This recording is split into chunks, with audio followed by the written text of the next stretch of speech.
Topper की पाठशाला में आपका स्वागत है। आज की इस क्लास में हम ग्रुप डी परीक्षा के लिए महत्वपूर्ण करंट अफेयर्स के पॉइंट्स देखेंगे। तो चलिए सीधे शुरू करते हैं।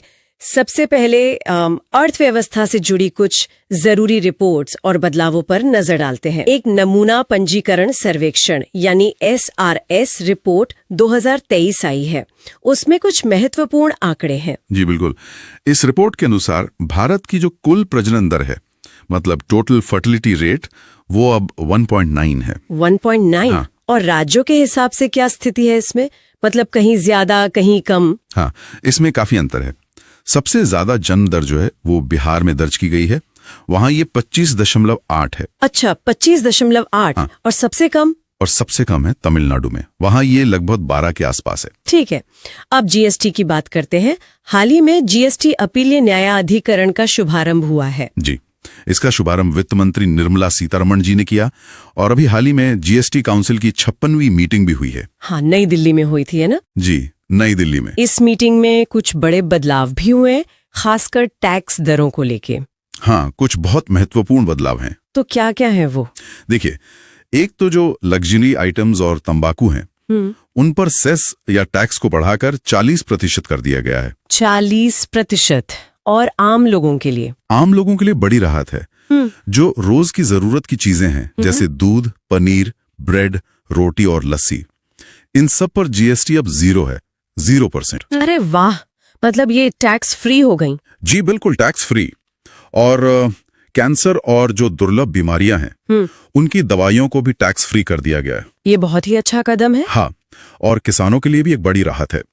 खेती की जो मशीनें हैं, उन पर जीएसटी 12% से घटाकर 5% कर दिया है। अच्छा, 12 से 5? हाँ। और ऑटो पार्ट्स पर? ऑटो पार्ट्स और 3 व्हीलर, इन पर जीएसटी दर 18% तय की गई है। ठीक है, तो ये तो हुई अर्थव्यवस्था की बात। अब कुछ प्रमुख कैबिनेट मंत्रियों और उनके मंत्रालयों पर एक नजर डालते हैं। ये अक्सर परीक्षाओं में पूछ लिए जाते हैं। जी बिल्कुल। तो खाद्य प्रसंस्करण उद्योग मंत्रालय जो है, वो चिराग पासवान जी के पास है। चिराग पासवान। और पर्यावरण मंत्रालय? पर्यावरण, वन और जलवायु मंत्रालय भूपेंद्र यादव जी को मिला है। भूपेंद्र यादव, ठीक है। एमएसएमई मंत्रालय किसके पास है? एमएसएमई यानी सूक्ष्म, लघु और मध्यम उद्यम मंत्रालय, ये जीतन राम मांझी जी देख रहे हैं। और एक और जरूरी, पत्तन, पोत और जलमार्ग मंत्रालय, वो सर्बानंद सोनोवाल जी के पास है।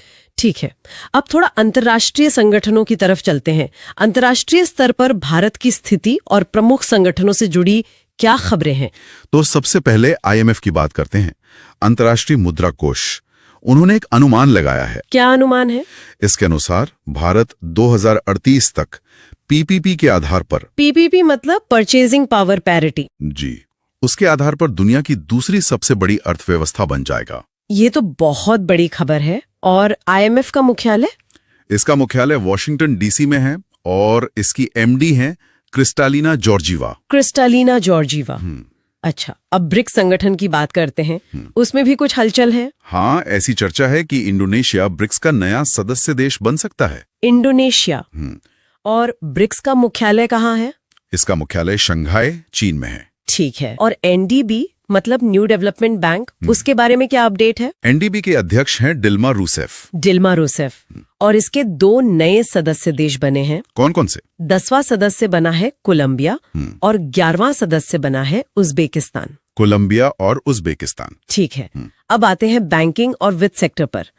RBI ने कोई बड़ा बदलाव किया है? जी, RBI ने कॉल मनी मार्केट का समय बदल दिया है। अच्छा, क्या नया समय है अब? अब ये सुबह 9 बजे से रात 9 बजे तक खुला रहेगा। सुबह 9 से रात 9 तक? ठीक है। ठीक है, UPI की लोकप्रियता भी लगातार बढ़ रही है। बिल्कुल। त्रिनिदाद और टोबैगो UPI अपनाने वाला पहला कैरिबियन देश बन गया है। पहला कैरिबियन देश, त्रिनिदाद और टोबैगो, ये याद रखने वाला पॉइंट है। जी। अच्छा, अर्थव्यवस्था के कुछ बेसिक कॉन्सेप्ट्स भी समझ लेते हैं जो अक्सर कंफ्यूज करते हैं, जैसे मुद्रास्फीति। हाँ, मुद्रास्फीति यानी इन्फ्लेशन।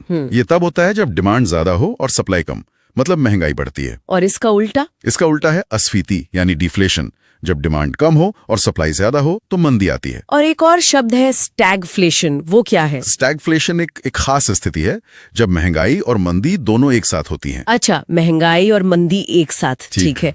चलिए अब रक्षा और अंतरिक्ष क्षेत्र की प्रमुख नियुक्तियों और मिशनों की बात करते हैं। जी। तो वायुसेना के नए अध्यक्ष हैं अमरप्रीत सिंह। अमरप्रीत सिंह। और थल सेना के? थल सेना के नए अध्यक्ष बने हैं उपेंद्र द्विवेदी। उपेंद्र द्विवेदी। और नौसेना के? नौसेना के नए अध्यक्ष हैं दिनेश कुमार त्रिपाठी। ठीक है। अब अंतरिक्ष के क्षेत्र में भारत की क्या उपलब्धियां रही हैं? तो एक तो ये कि स्पेस कॉन्फ्रेंस 2025 का आयोजन बेंगलुरु में किया जाएगा। स्पेस कॉन्फ्रेंस 2025 बेंगलुरु में? जी। और मिशन एक्सियम 4 के तहत भारतीय अंतरिक्ष यात्री शुभांशु शुक्ला सफलतापूर्वक अंतरिक्ष से लौटे हैं। शुभांशु शुक्ला, बहुत बढ़िया। और चंद्रयान 5 जो भारत और जापान का एक संयुक्त मिशन है लूपेक्स, इसे 2027-28 तक लॉन्च करने की संभावना है। 2027-28 जी। ये जापान के साथ संयुक्त मिशन है। ठीक है। और रक्षा क्षेत्र से कोई महत्वपूर्ण खबर, मिसाइल परीक्षण वगैरह? हाँ, आकाश प्राइम मिसाइल का सफल परीक्षण लद्दाख में किया गया है। लद्दाख में आकाश प्राइम? जी। साथ ही भारत में अपना पहला 32 बिट माइक्रो प्रोसेसर बनाया है। अच्छा, उसका नाम क्या है? विक्रम 3201। विक्रम 3210। ये आत्मनिर्भर भारत के लिए एक बड़ा कदम है। बिल्कुल। चलिए अब अंत में 2025 के कुछ सबसे महत्वपूर्ण पुरस्कार और सम्मान देख लेते हैं। 71वें राष्ट्रीय फिल्म पुरस्कारों में सर्वश्रेष्ठ हिंदी फीचर फिल्म का पुरस्कार किसे मिला? यह पुरस्कार कटहल फिल्म को मिला है। कटहल, ठीक है। और दादा साहेब फाल्के पुरस्कार 2025? यह अभिनेता मोहनलाल को दिया गया है। मोहनलाल, बहुत खूब। मिस यूनिवर्स इंडिया 2025 का खिताब किसने जीता है? यह खिताब मनिका विश्वकर्मा ने जीता है। मनिका विश्वकर्मा। और संसद रत्न पुरस्कार 2025? यह पुरस्कार कुल 17 सांसदों को प्रदान किया गया है। 17 सांसदों को, ठीक है। प्रधानमंत्री मोदी को भी कई अंतर्राष्ट्रीय सम्मान मिले हैं।